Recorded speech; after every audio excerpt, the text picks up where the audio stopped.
Hey, everybody. We've got a little bit of everything here. Yes, it's Rhino's pregame show, but we're still talking about the big trade and whether or not there will be another deal made before Thursday. We've got the Kings and the Timberwolves. Anthony Edwards and Naz Reid will be playing for Minnesota. You've got Jerry Reynolds coming on at halftime. We take your phone calls at the postgame show. We welcome your phone calls here and hope that you are having a good day. So here we go. Post Dearon Fox starting here in about an hour. Should be an interesting night. We've seen the Kings, that five with Keon Ellis in the starting lineup, play well. Napes, I think the defensive matchups are good with Anthony Edwards, with Keon in that lineup. But the thing we talk about that hurt the Kings last game, the bench is even thinner, buddy. Yep. Keon has not had a good road trip, so maybe seeing him back in the starting lineup will get him going, but he has not played well on this road trip, and clearly that will need to change. So you're right. The bench is going to be paper thin in this one, and we'll see whether or not the starters, who are going to have to probably play 38 to 40 plus minutes tonight for the Kings to win this game. Yeah, and play very well in those minutes.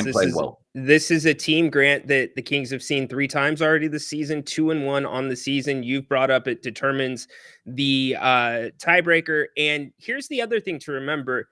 In both of these, the first 2 games, the Timberwolves, the Kings played them really well. And then the T-Wolves had these 2 little spurts and closed a lead like that. So you don't have as much explosion offensively tonight. So the Kings are going to have to come out right out of the gate strong. Well, you don't have Julius Randle. He's out, so you get a break there. And Naz Reid is playing with a sprained finger. His finger's taped on his shooting hand. Who knows how that's going to affect him. He has killed the Kings. So keep your eye on that as well. Absolutely. And we want to hear from you, as Grant said on the phones. If you still want to talk about the Fox trade, Zach LaVine expected to play against Orlando when the Kings returned home. Do you think the Kings are going to make another move? We can talk about that as well. So we welcome your phone calls. In fact, let's kick them off really quick. Michael, batting leadoff tonight. I was pretty shocked about the trade yesterday. After I just came out from church and I was like, no, they trade De'Aaron Fox, huh? Yeah. Yeah. And it was shocking, though, about Luca Donic. I never even imagined that Donic would be traded to the Lakers. I mean, I don't know who saw that coming. I didn't think he was going to get traded anywhere. Wow. Yeah. Oh, I mean, what do you guys think about? Charles Barkley said it best. The Mavs know something that none of us know. For them to trade Luca really as he's entering the prime of his career. And I thought that was spot on. The Mavs obviously know something about Luca that the rest of us don't, or else they wouldn't have traded him. What do you guys think about Doncic now with LeBron? I mean, do you see them go? I'm very skeptical. First of all, Luca's not healthy. He's got a calf strain. Okay. With the calf strain, you're going to be very limited to what you can do conditioning wise. I know they have pools and everything else, but one of the big reasons why the Mavs have given up on Luca, and let's just call it the way it is, they gave up on him, is because of his conditioning issues, his weight issues, his diet issues. That has been an ongoing issue ever since he signed with the Mavericks, coming from Europe. Now, with that said, he has been great, and he took the team to the finals last year and was tremendous. So, let's not forget about that. The guy is still a hell of a player. Yeah. And what about Anthony Davis? Really quick, Michael, there is some reporting that Luca could make his debut and come back from that calf injury against Indiana on Saturday. Yeah. Speaking of that, what about Zach LaVine? When would he make his debut? Orlando, in all likelihood. Orlando. Yeah. Not this game, it's in the next game. Okay. Right. So what do you guys think about Anthony Davis, though, when he's the fit in the Mavericks, Rhino? You know what? I think we saw that the bigs worked last year for Dallas. I think it gives them some more athleticism. It's just can he stay healthy? Kind of the same thing we've been talking about. LaVine, he's out right now with that ab strain. So that's really the big thing for Dallas. And I guess to a degree, it opens up Dallas a little bit more financially because they save about $100 million that they would be looking at with the Supermax with Luca. And what about Fox in the And there's a lot of questions. Fox and Wembanyama. What can this team bring? I'm skeptical. They have other good pieces too, Ryan. It's not just Fox and Wemby, but I think they're going to be a very good team. Yeah, and by the way, Fox is returning on March 7th. Return to Sacramento as a visitor. Yep. Thank you, Michael. Yeah. Appreciate it. Thanks, Michael. Yeah. Thank you. As far as the Kings go, Zach LaVine's not chopped liver. He's having a very, very good year. Yeah. My biggest issue with Zach LaVine has been his history of injuries, because you can't help a team if you're not on the court. 100%. He only played 25 games last year. It comes down to just that. Can he stay healthy? I guess I am optimistic. I'm excited to see what the pick and roll games look like, see what Coach Christie does with him. Him and Zach go back a little bit, both from Seattle. So could be good, could be bad, but can he keep himself on the court in a tougher Western Conference, Grant? Do you think that plays into it a little bit more? Not really. I think playing basketball is playing basketball. It's not like the Eastern Conference doesn't have good players and good teams. I understand the point you're trying to make. I think the West is more competitive from top to bottom. And obviously, if you look at the 10th place team, Sacramento in the West, and the 10th place team in the East, Chicago, there's a big difference in the record. So in that regard, yes. But in terms of attrition and everything else, I don't think there's that big of a difference. And my guess would be 34.1 minutes this year. That's probably going to go up if the Kings don't make any additional moves before the deadline. So how will they be able to manage that? By the way, for those wondering about the bonus that Zach LaVine was to get upon being traded, it was supposed to be $9 million. He dropped it down to $3 million. So a little bit more team friendly there. Yep. And, the reason why Zach LaVine is making so much money is because of the Kings.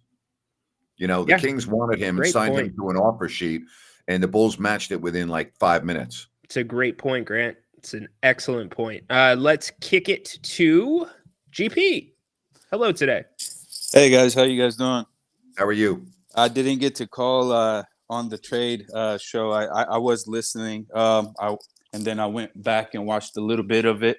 I had some points to make about Fox, man, since he's out now. And right now, I'd agree with you.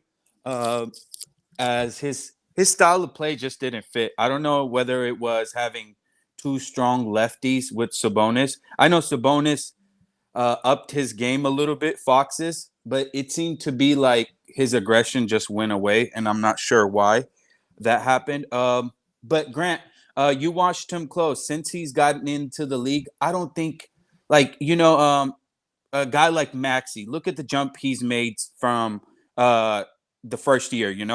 He's a quick guy like Fox is, but he's taken on more the leadership role. He's learned to shoot the shot. He's learned when to pass it. But I just feel like Fox either complained too much or he just didn't.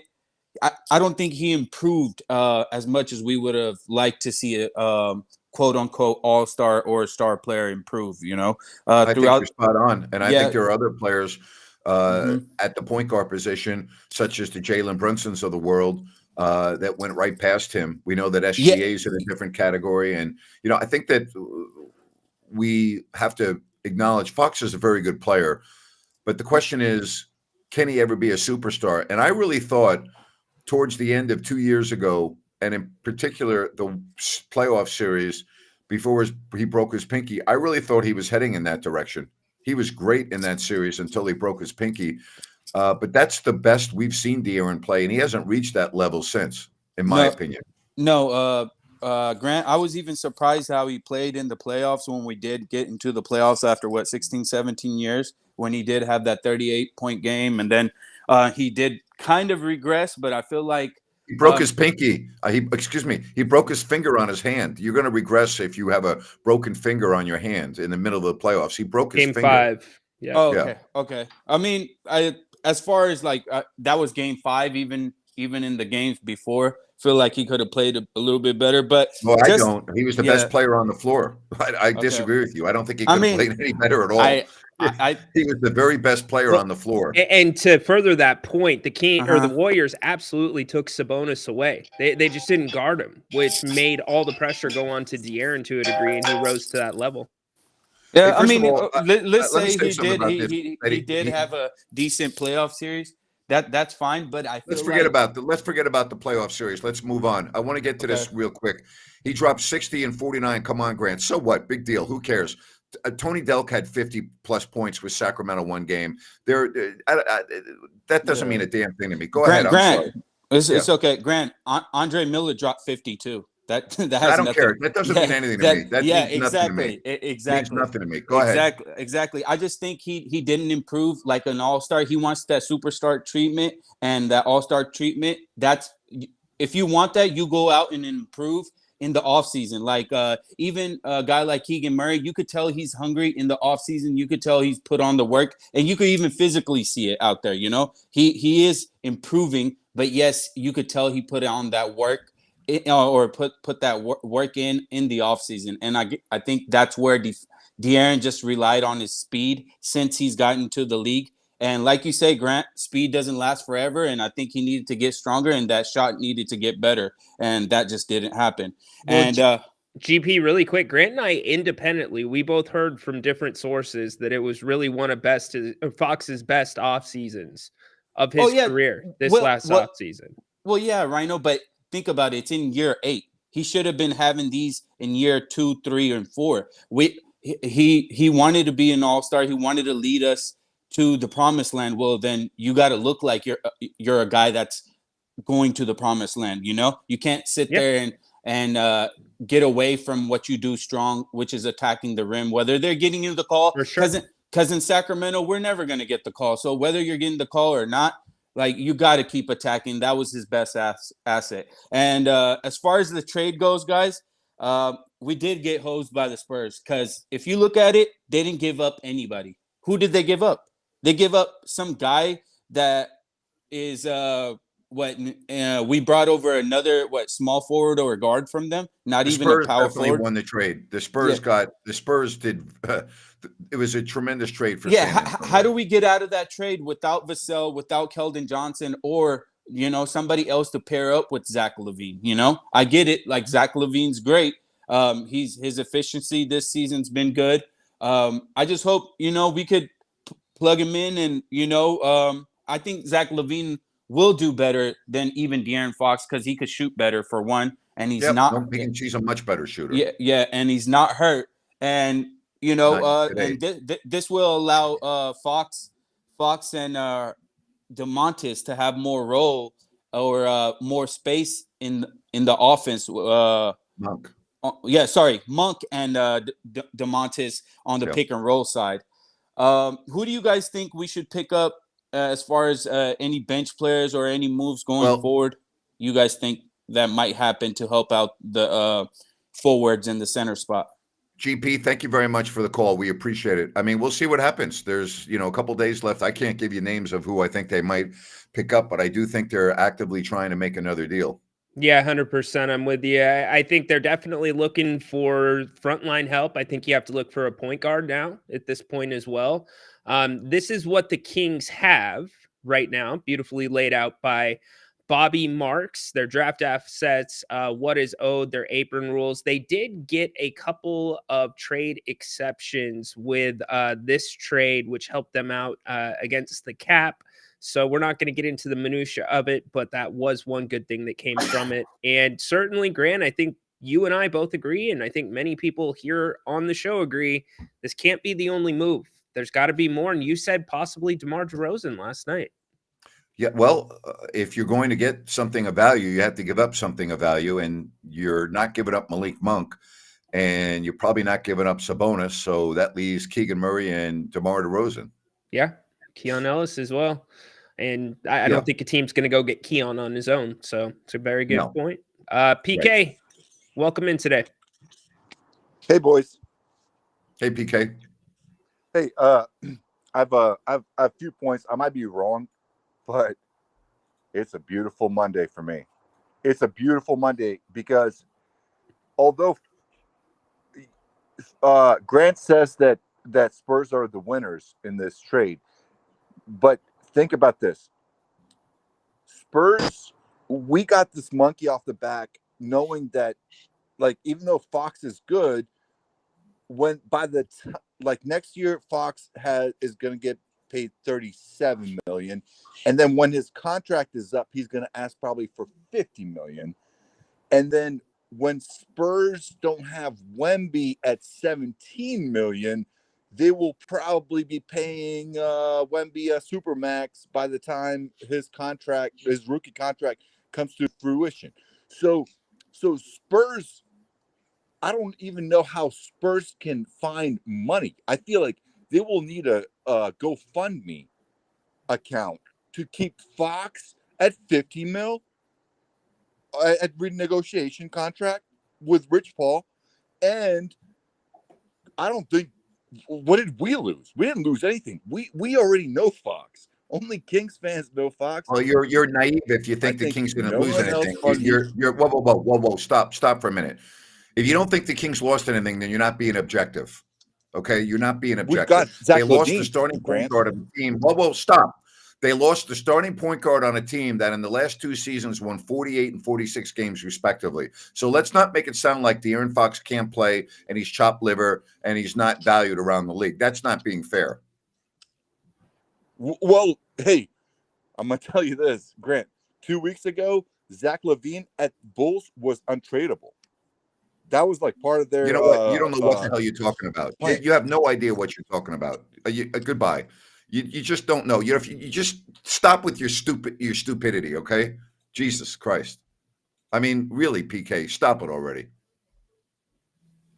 Bo, you got to follow that up. What's up, Bo?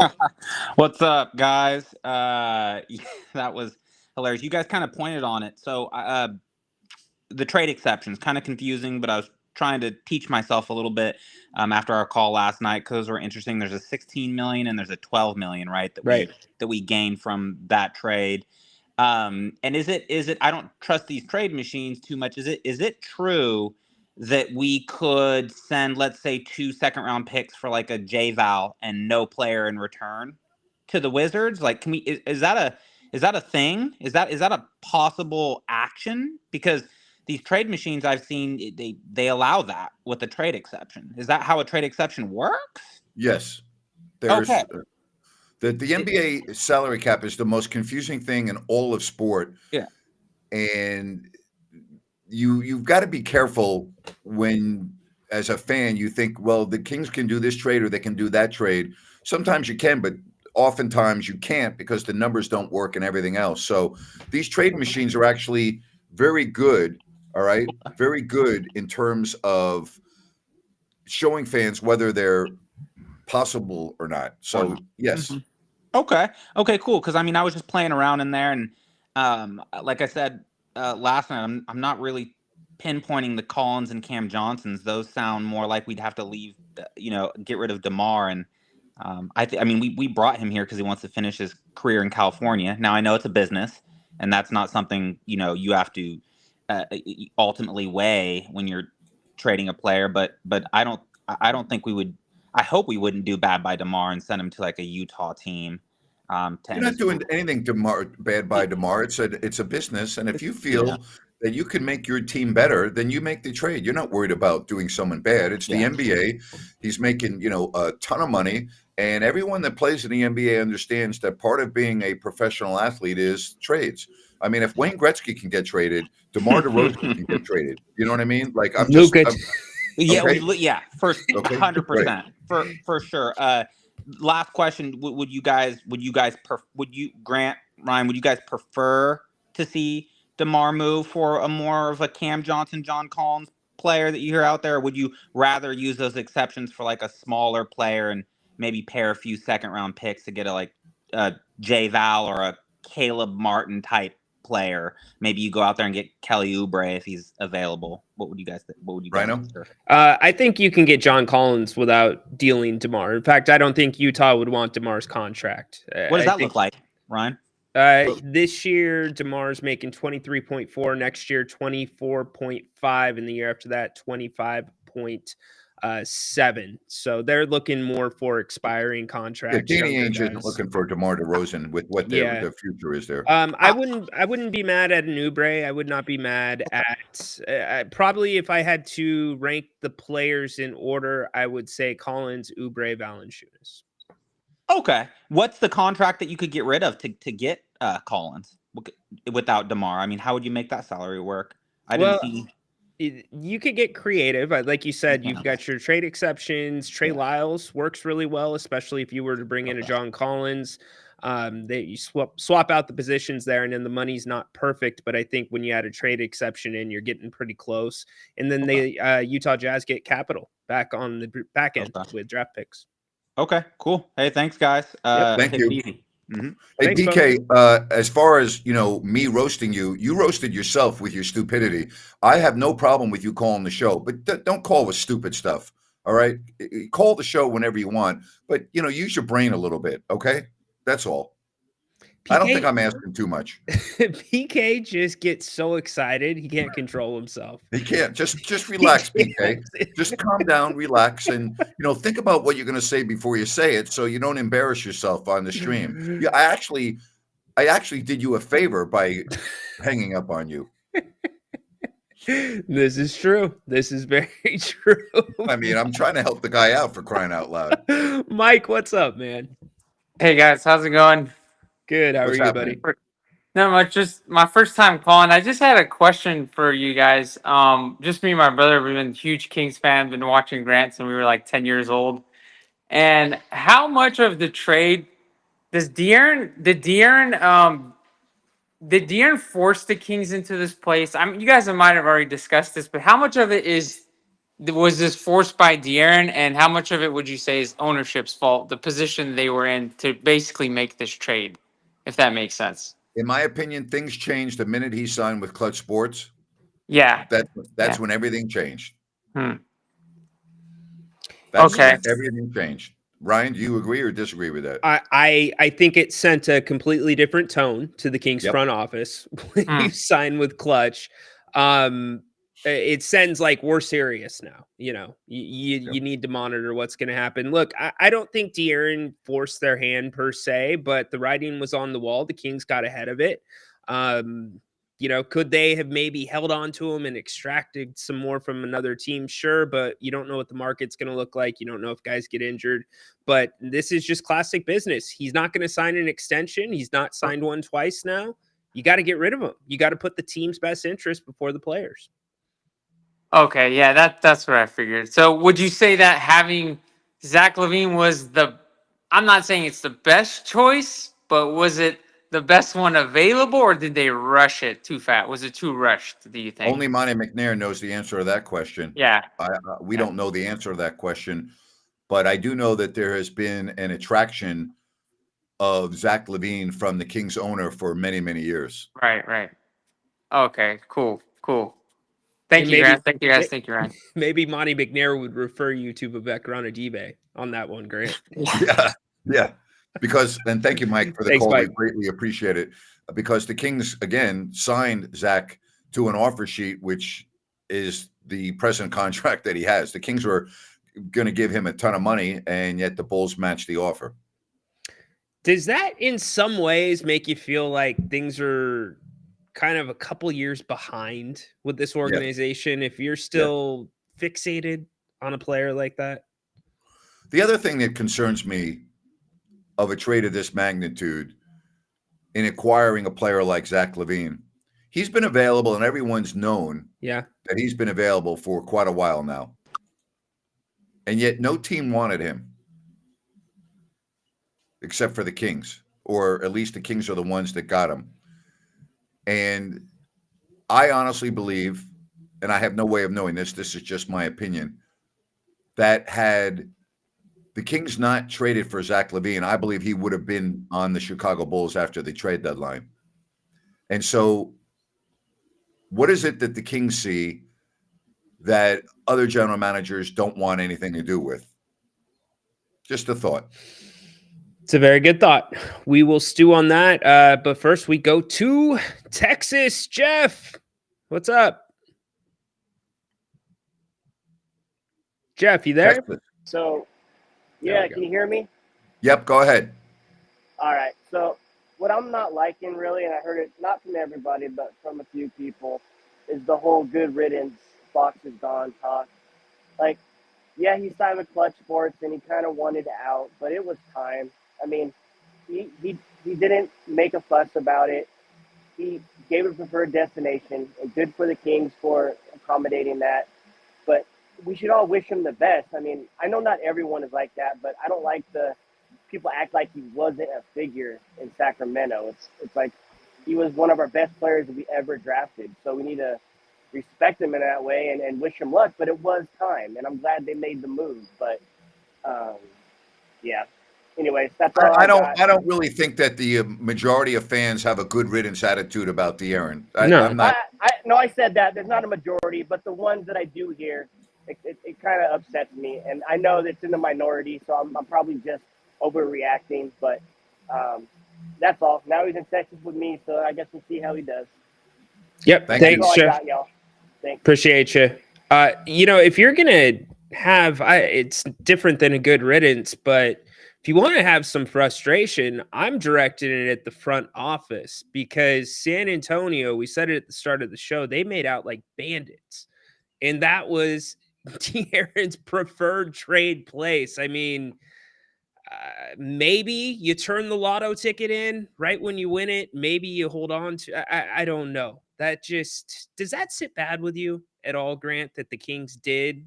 Do you feel they catered to De'Aaron in a sense? It sure looks that way. It sure looks that way to me. I don't know what the talk was within the walls of the organization, but it certainly looked that way to me. Do you worry? Okay, let's take it a step further. Do you think ownership worries about if you don't cater to De'Aaron, because he's been here for 8 years, he's very popular amongst the fan base, about a fan base revolt with any type of deal? You did bad by De'Aaron. The product on the court's not great. Does that play into it? Perhaps. I think there are a lot of things that played into this, but I think the overriding thing is Rich Paul is a super agent. Yeah. Clutch Sports is, and I just think they want their players in a more visible market. And Yeah. Victor Wembanyama is going to be on national TV the maximum number of times every year. Okay. The maximum number of games on national TV, and De'Aaron Fox now is part of that. Indeed. Whereas in Sacramento, you're rarely on national TV. Yeah, only a handful of times this year. Jay, Dennis, John, we see you. First, let's go to Kazi. We have a nutball for an owner who tries to make trades while he's half asleep with one eye open, the other one's got a black eye. And the thing is, he poops on Monty, poops on Mike Brown, he poops on his players. And I swear to God, for the love of God, sell the team. Sell the team. We need a new owner. It starts at the top, not the bottom. But you start at the top, and then he influences the bottom, and the bottom flourishes. There we go. That's what we. Well, he's not going anywhere. He's the managing general partner. He has an ironclad contract with the NBA where he has full power of the franchise. And so the only way he's going anywhere is if he wants to sell the team.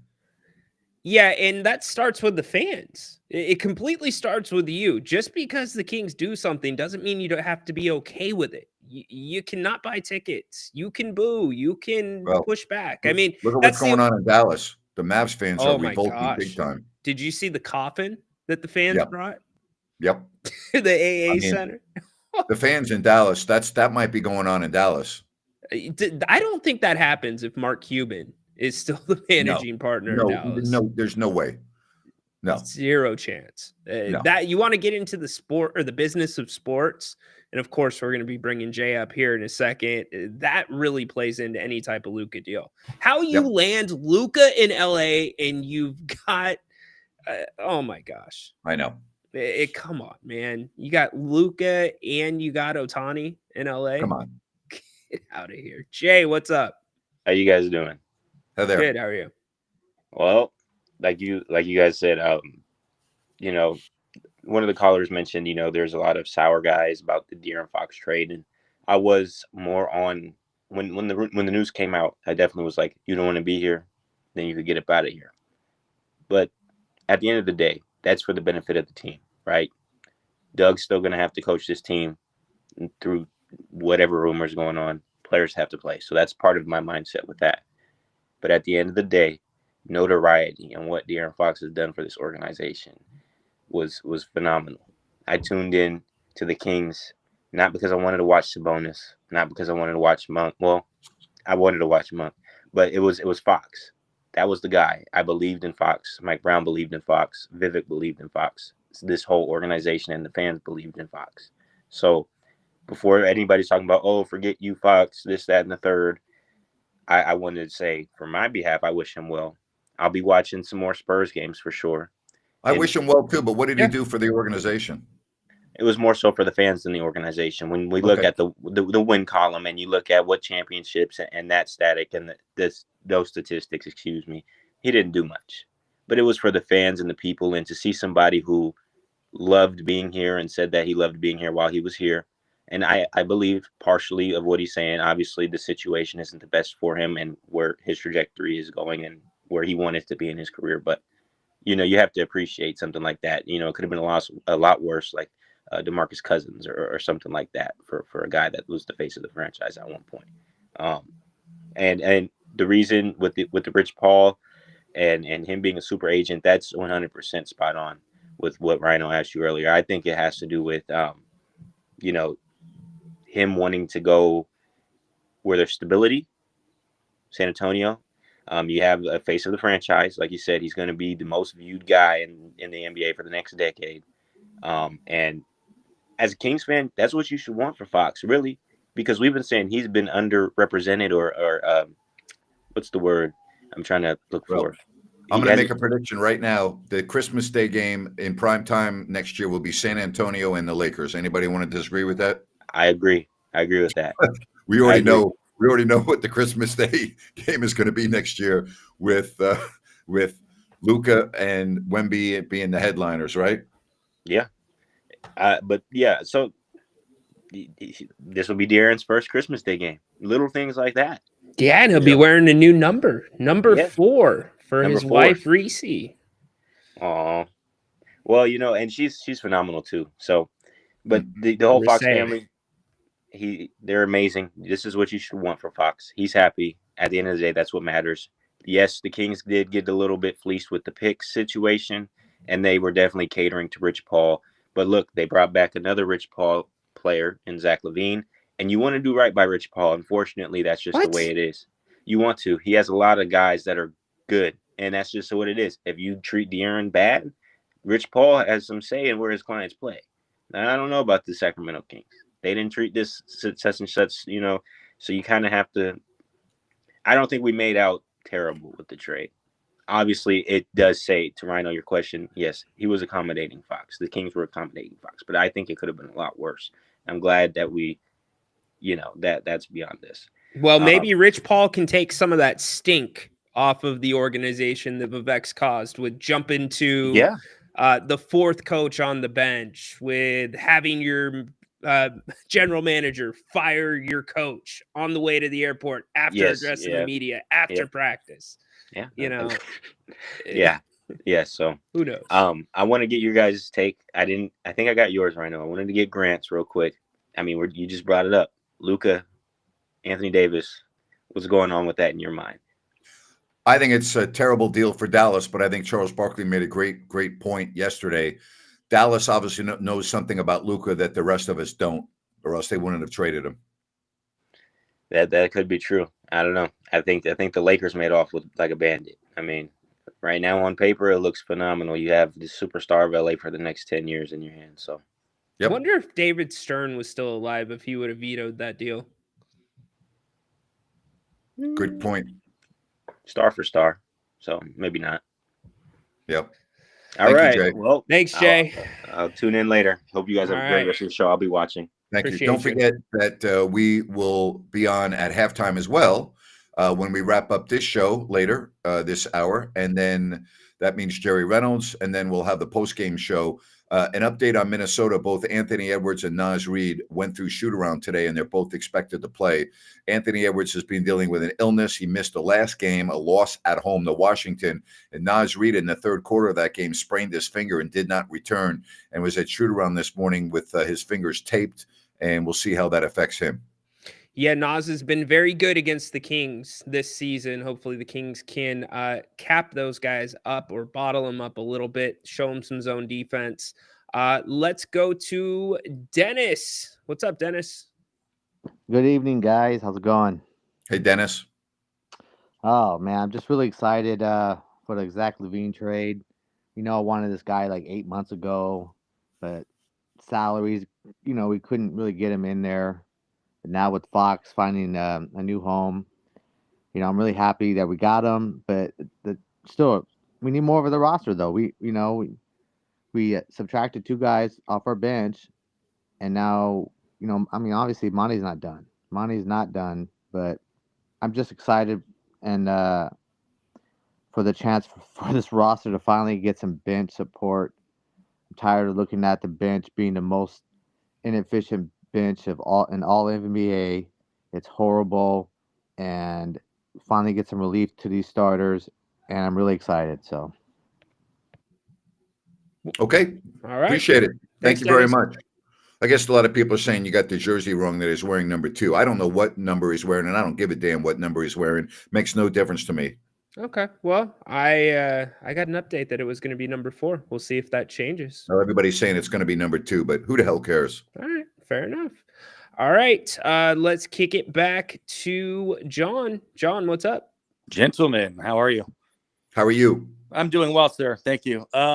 I quite frankly am sick of the lack of transparency by Monty McNair, Wes Wilcox, but I don't even know which one's the GM anymore. I hear Wes Wilcox's name more than I do Monty, but I look at, you say what you will about the Luca trade. At least the GM, whether it was a stupid trade or not, and whether they got fleeced or not, he sat in front of the media and it was a very direct press conference with a very awkward Jason Kidd sitting to his left, but he sat up there and took the heat and answered every question that was thrown at him. Where's Monty McNair anytime the Kings make a move? I want to interrupt you 1 second here. Yeah. Okay. And I want to tell you the difference here. First of all, I agree with you. The lack of transparency is very disconcerting. Monty never had a press conference after Mike Brown was fired.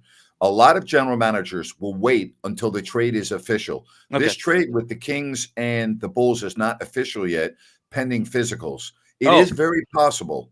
It is very possible that both the Lakers and the Mavs waived that requirement due to the fact that both players are currently injured. Okay, both Anthony Davis and Luca are currently injured, and both teams may have waived that. I don't know if that did happen, but I'm saying that can happen. And if that happens, then the deal is official. So my experience with trades is general managers will wait until the deal is official. If on Wednesday, or excuse me, when's the next Kings game at home? I'm losing my days here. Wednesday. If Monty McNair does not address the media on Wednesday in the conference room, that's a real problem. Do you anticipate him doing so? I can't imagine him not doing so. It would be wrong for him not to. The Mavs GM has already addressed the media about the Lucas situation. So to me, I think that probably means, and I'm giving Monty the benefit of the doubt, they're not done. They're waiting until the end of the deadline. But like you said, Grant, it's a problem if it doesn't come before the game. Yep. Thank you, guys. I appreciate you. Yep. Thank you. Appreciate it. As far as waiting until the end of the deadline, that's possible. I can't imagine him not. But generally speaking, Zach LaVine is going to come into Sacramento, right? Yep. And he's gonna talk to the media before he plays. Mm-hmm. And very often that would occur the day before his first game, if possible. That may not be possible. That may not be possible due to the logistics of everything. Yeah, very true. And even in that situation, it could be strictly to introducing Zach, only taking questions about Zach rather than taking any other questions about free Listen, agency, Fox, etc. if Monty McNair does not have a press conference, he should get roasted by the Sacramento media. He should get absolutely railroaded. He's already gotten roasted a little bit out here for that. It has been a hot topic, but again, I don't know if that's coming from above or if that's Monty, because to me, I think doesn't matter where it's coming from. Well, it kind of does. I mean, Well, if your know, boss is telling you can't do it, you're doing this. It's either an FU or but don't you when I say it doesn't matter, here's the point I'm trying to make. There's not a general manager in the NBA that doesn't have a press conference after a major move. Right? I know, doesn't it? In a way, and you know what? We're not even gonna go there. Let's bring Mike into the conversation. Don, you are after him, but Mike, what's up? I mean, tonight? sometimes maybe they're like asking for some crazy money. Like, don't get me wrong, you know what I mean? But like, if it's reasonable and they're a good employee, yeah. Yo, Mike. Without complaining, Yo, Mike. You should just pay the guy value. I think that's a first. Unbelievable. So I'm going to give Monty right now. I'm not giving him the benefit of the doubt on Mike Brown. He needed to talk and he didn't. Yeah. I'm giving him the benefit of the doubt right now because the trade is still not official. Okay, fair enough. Don. There's a lot of moving pieces to this trade. There are many players that are involved. It's just not Fox and LaVine. There's other players that are involved that have to go through the protocol of reporting. Yep. Taking a physical and everything else. It's not as simple as you think. It's not just two players. There's many players involved in this deal. That's a great point. Don, what's going on tonight? Hey, what's up, guys? Grant, Ryan, how you doing? How are you? I'm doing good. I just want to express how I feel about it, the trade. I am excited for the change. I appreciate Fox and what the years he gave to this team. He played good. I rooted for him. But I'm also kind of like washing my hands of him now. And I hope for the best for him, but I'm not too butthurt that he's gone. I'm excited for the fact that we got Zach LaVine. I don't know how that's going to pan out. I want to get your guys' opinion. Does he make the backcourt bigger? Yes. And so I'm curious to see how that's going to work on the defensive side. I know who LaVine is, but I haven't seen a lot of him like I have Fox. But I'm just telling you, I'm excited. I'm excited for the change. I want to see what it looks like. I want to give LaVine the chance, And Zach LaVine's a very good player. I was very on board of the Kings getting Zach LaVine when they offered him the offer sheet, and I was really hoping that the Bulls wouldn't match it. I thought he would have been perfect for Sacramento. I've always been a Zach LaVine fan. I'm with you. I think he as long as he can stay on the floor, he's going to be a big addition to the Kings. Yeah, and that's kind of the consensus I'm getting from everywhere else. And there's been talk about his defense kind of lacking a little bit. Not very good. And stuff like that. But anyways, you never know how it's going to fit together. So I just want to see it, and that's what I'm excited for. Yeah, Donald, the one thing that I think is going to look a little bit different is transition, because obviously teams had to worry about Fox and the speed, and not that Monk isn't quick, but you also have to worry about Zach LaVine now in transition. He's got a quick trigger. You got to pay attention to him, get into the corners, which the Kings like to do. What do you think, Napes? I agree with you. I think the biggest issue with the Kings right now is on defense, which is another reason why I think they're going to make a move between now and Thursday. Yep. Okay, one last thing. Grant, give PK another chance. He wants to call back in. PK can have another chance, but he's not coming on today. He's already been on once, and he swung and missed, so he's not coming on today. He can have another chance, but he needs to relax and think about what he's going to say first so he doesn't embarrass himself. All right, I've always liked his calls. I mean, I've heard them before. But anyway, let him on. I let him on. He's not blocked. Everybody gets a chance here. That's what's cool about this community. All right, appreciate you, Donald.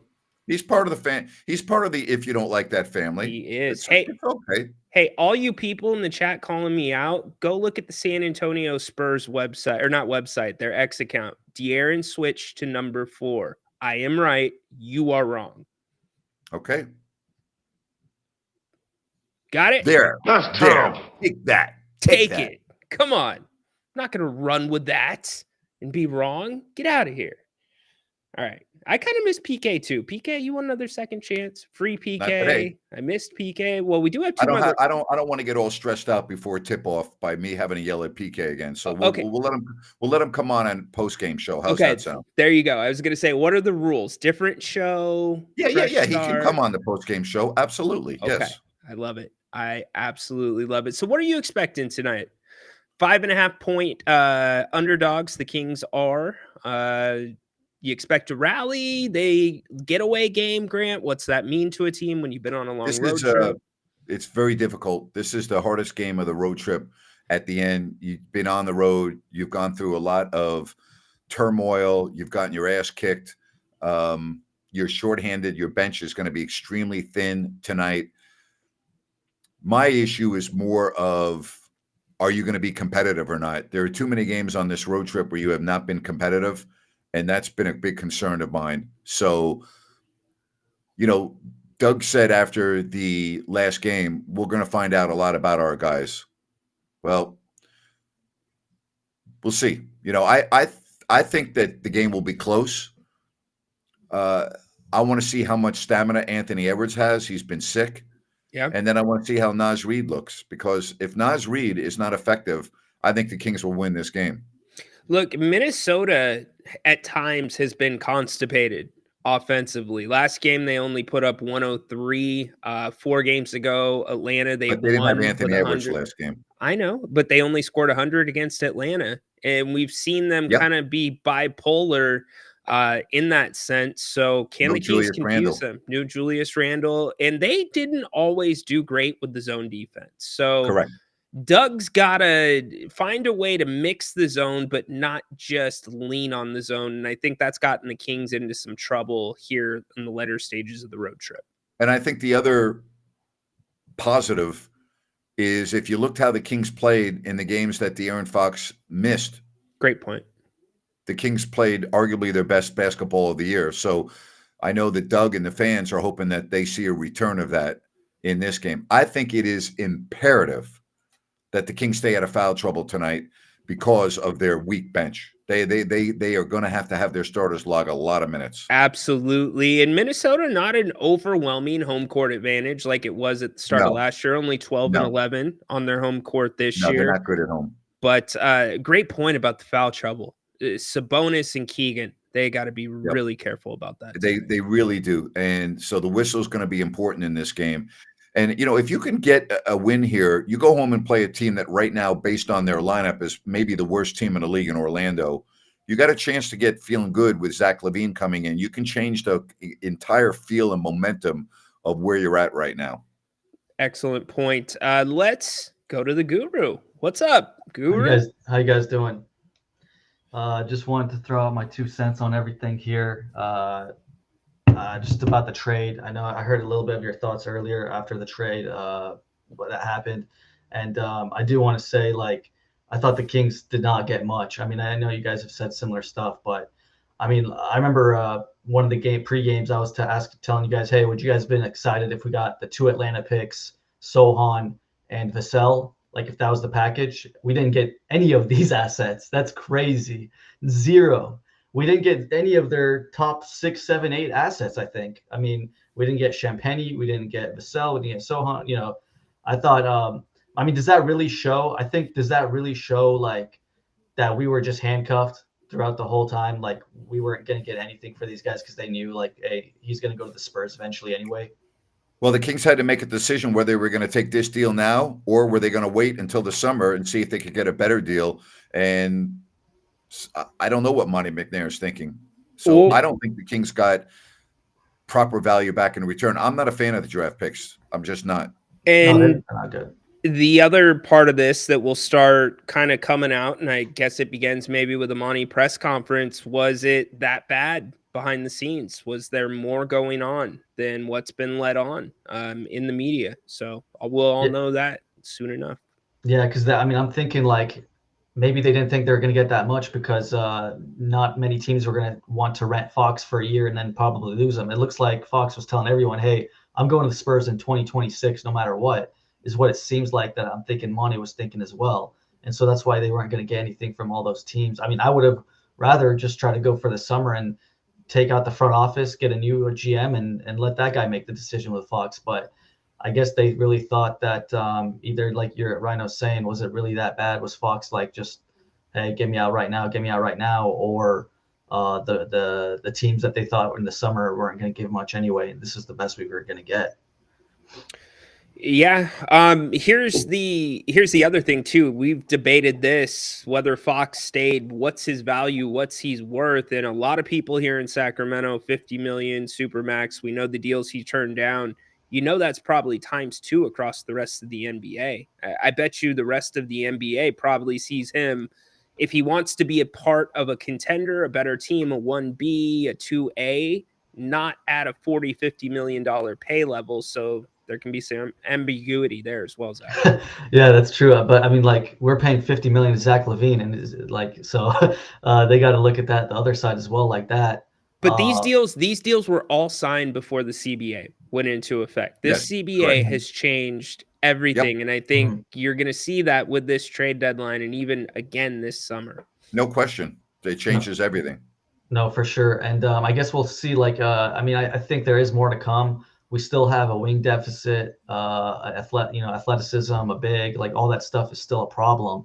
I felt like this was like a lateral move. I think we probably did get slightly worse, but nothing too crazy for the rest of the year. I mean, Zach LaVine's still a really good player. I'm just really upset at not getting none of the picks, getting none of their players. I mean, Spurs gave up nothing to get De'Aaron Fox. I mean, they gave up nothing to get a top 30 player in the league. They gave up 3 bad draft picks and 3 seconds. Like, who cares about that? I mean, that's just insane to me that they just stole him. I'm just upset. I'm really upset about that. That was, seeing that trade was just really, really upsetting. Well, that's why we got to hear from Monty. We got to hopefully hear what else was on the table, the logic behind it, and I'm with Grant 100% that it needs to happen. So, Zach, appreciate you. All right, guys, take care. Thank you, Zach. Well, so let's talk about the game coming up here for a moment. That's going to tip off in just 15 minutes. This is a big game for both teams when you look at the standings, and that's especially since Minnesota came off a loss to a team that had lost 16 straight in the Washington Wizards. So, we talk about how are the Kings going to respond. You know that Chris Finch, the coach of the Timberwolves, who's a hell of a coach, has got these guys riled up too to play after losing to Washington. Oh yeah, I don't disagree with that whatsoever. Anthony Edwards, a hell of a competitor, sick or not. He's going to bring it. The 3-ball tonight is what worries me the most. They take a lot of it. What can the Kings do to, 1, defend it, 2, and if they can drive the guys off the 3-point line, it's exactly what you said, Grant. Can you stay out of foul trouble? And can the Kings, garner enough energy and focus on the final day of this trip? Everyone wants to get out of there. It's cold. You're in you're been gone for a long time, and you just want to get the hell out of there and get on the airplane. So factor that in. And you only have one day off until your next game, and you're integrating a new piece. So a lot. Yep. You're lucky you're playing Orlando. Well, are you? Yes, you are. You know what? Honestly, yes, you are. You should be very lucky that you're playing a bad team. Well, and so this is one of those games where maybe, like you said a few minutes ago, you can get some momentum. It's a game that technically, the way you've been playing, you're not supposed to win. You are underdogs. Then you come home, you've got a new piece, crowd's excited. You got 2 wins under your belt. You're back at 500, or over 500. We'll see. All the Kings can do right now is win and go to 2-4 on this trip. If they lose, a 1-5 trip is just disastrous. I mean, it really is. And then you're really putting a lot of pressure on everything coming together. How much did we talk about? Will the Kings stay at or above 500 the rest of the season? It's on the line tonight. 24-24. One thing, Grant, that I can tell you is not batting 500. It's batting a freaking 1,000. It's Bennett's Restaurants, prime cuts of seafood and steak. 3 in all here in the greater Sacramento. Go check out the newest, the West Side Grill in Rockland in the Blue Oaks Town Center. Grant loves the New York Prime. Happy hour. Oh, gosh. If you don't want something that big, 2 to 6 o'clock every single day. There's sips and tastes. Also, wonderful brunch on the weekends. Tonight, Monday night, wine and dine, 2 entrees, bottle of wine, under $70. They've got excellent salads, excellent homemade soups. Bennett's is the place to you. Go check out all of their menu specials. Bennett'sRestaurants.com. You can make reservations there. You can buy gift cards and do much more. Huge thanks to Bennett, Brian, and the entire team for sponsoring the pregame show here on If You Don't Like That. That is Bennett'sRestaurants.com. Love it. So don't forget, we will be on at halftime with Jerry Reynolds. We'll take your phone calls post-game show. Let's do a little fun here. All right. You think the Kings win tonight? I think they do. I just got a little weird feeling in my stomach, and it's not because I'm hungry from the Bennett read. I think the Kings win. Yeah, I think if Naz Reid is effective, they don't. I think they're going to come home 1-5. Okay. I hope I'm wrong, but we'll talk about it in a little more than an hour at the halftime. So we'll see. Hey, everyone, thank you very much. Even you, PK. Thank you. Yes, and if I'm not mistaken, this is going to be the first time we get some reaction from Jerry Reynolds on the Fox trade. So make sure you come back after the first 24 minutes. You'll get our predictions. We'll give you the keys to the second half. Yep. And as Grant said, we've also got the post-game show after the game as well. All right, send them out. Off. All right, everyone. Enjoy the game. Thank you very much for this fun hour, and we'll talk to you at halftime as the Kings get ready to take on Minnesota in the Twin Cities. Talk to you soon. Bye-bye.